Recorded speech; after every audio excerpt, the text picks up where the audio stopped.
I'm sitting here with two fabulous gentlemen. We're thrilled to have them here in the studio with us, Alex Plank and Noah Trevino. And they are here today to talk about a documentary that they have made about the state of autism in France, and very aptly named Shameful. So let's talk, gentlemen, first about how did you hear about the state of autism in France, and why did you decide to make this film? Well, first I just want to thank you for having us. Thank you. It's been a while since you talked about having us on the show, and we're finally actually sitting here. Which is thrilling that it finally came to pass, yeah. Yes. And I'm especially glad to have you guys here today, and we'll talk about all that a little bit later. But tell us about how this movie came about.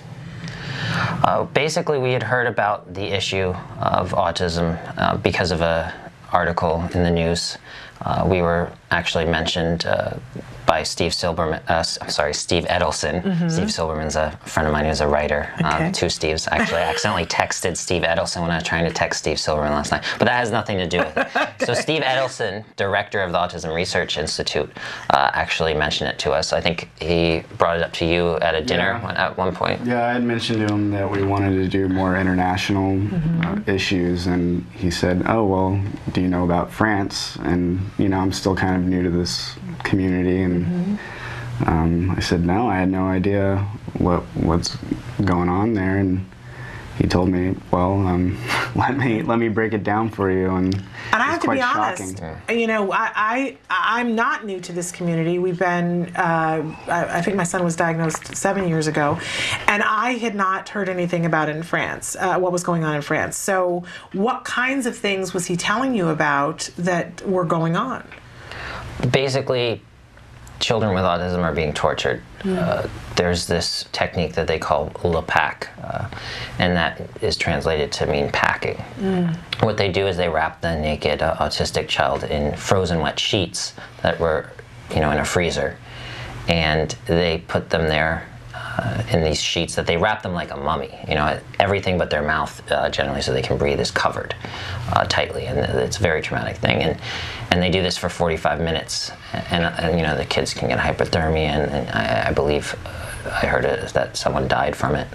That's not verified. I don't know exactly, but what we found when we went to France is parents sending their children off to other countries to get services, thousands of French families, and just this overall level of despair that's just incredibly tragic. And when we actually got in touch with this woman named Sophie Robert, and she made a documentary where she interviewed psychoanalysts. And the reason that this is actually going on is because psychoanalysis is very prevalent in France. So, as you know, in America, it was sort of went out of favor, you know, after the 40s and 50s. Yeah. And it hasn't really been seen as anything serious. People kind of see it as a joke now. But in France, it's completely mainstream. Everyone does it, and the psychoanalysts themselves are actually very powerful. They are treating all these kids, and they don't believe that autism is actually a developmental disability. They think it's a psychosis, and some of them don't even think it's real. And so, okay, and that's disturbing to me right there. But how do they get from saying, all right, obviously they take themselves seriously and think that what they're doing is productive.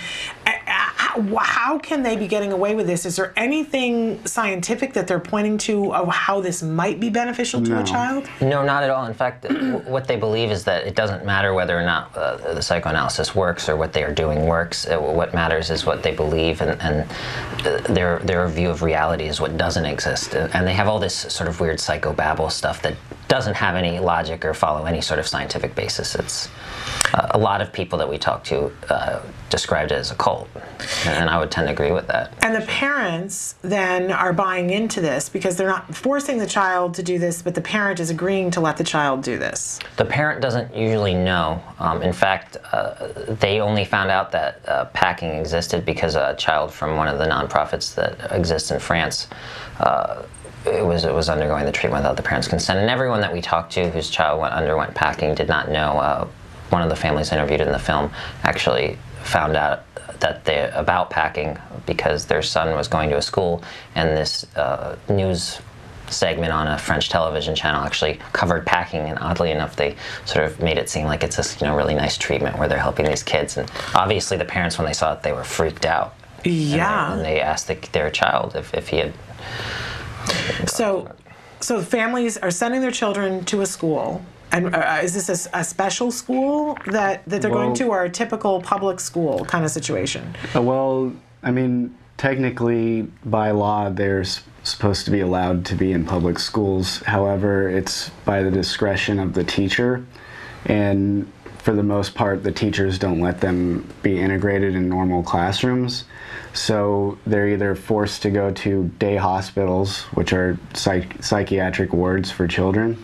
Not really a place that you want a kid with autism to be. No services, no. Yeah, they just basically put them in a room and, they spend hours there and then they come home. Or another option for them is to go to Belgium, where they get some form of treatment. Mm-hmm. But overall, they're just left by the wayside. They don't. Wow.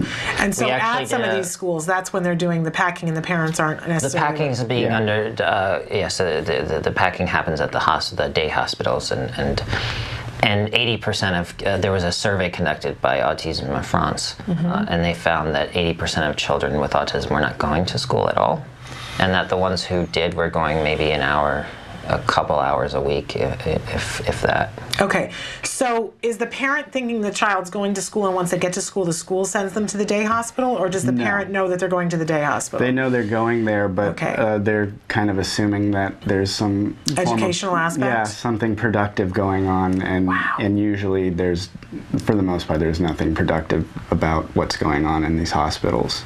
Wow. It's interesting because we had Scott Badish from the Autism Society on the show, and he was talking about the fact that autism needs to be viewed as a civil rights issue, and that that for all of the organizations here in the United States, we need to get our heads wrapped around that. But clearly, this sounds like a very clear civil rights issue in France. That the right for a child to be someplace and be productive does not sound like it's there. Well, there's no question. It's a civil rights issue just for the fact that children with autism are being tortured. Yeah. I mean, the Council of Europe actually condemned France for the packing, and it's been in the news a lot. And there's actually a debate in France about the issue. And oddly enough, the more humanist, I guess the left in France is all for packing, because they see therapies that actually work, therapies, early intervention, any sort of thing like that is dehumanizing, and they call it dog training. And so they're against ABA, but they're for this packing. Yeah, it's ridiculous. Wow, that's some lack of education. I mean, the packing's one thing that goes on. I mean, but the front door to this issue is when they go to a doctor that's supposed to be helping them in some way. They just basically blame the mother, and they start asking weird sexual questions about how the child was conceived and what was your first contact with the child, and that's the reason why they are the way they are. It's like the dark ages of autism. Yeah. Everyone we've talked to has used the term medieval, dark ages. Yeah.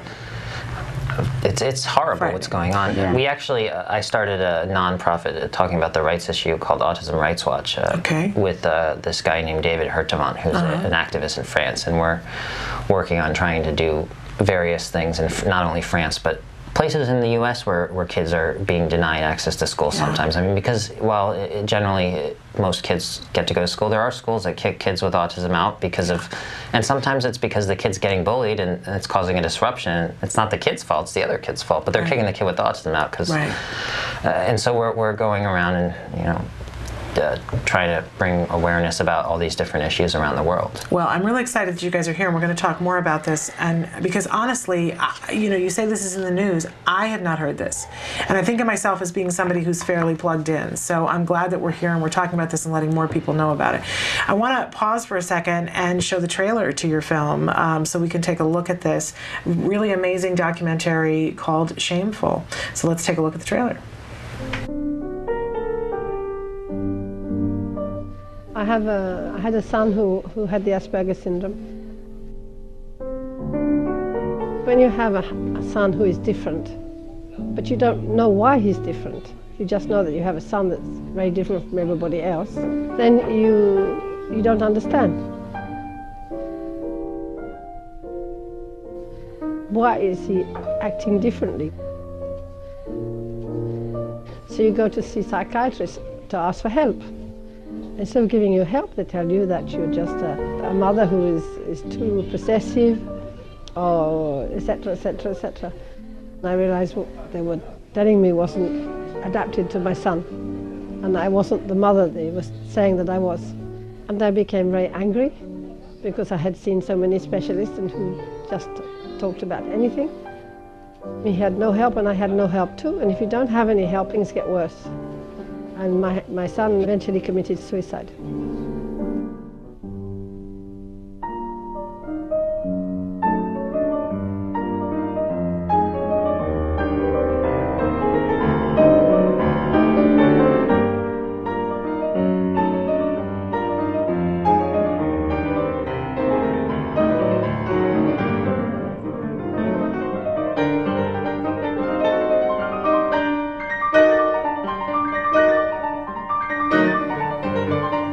The situation in France is so bad that not many people can understand it is so bad.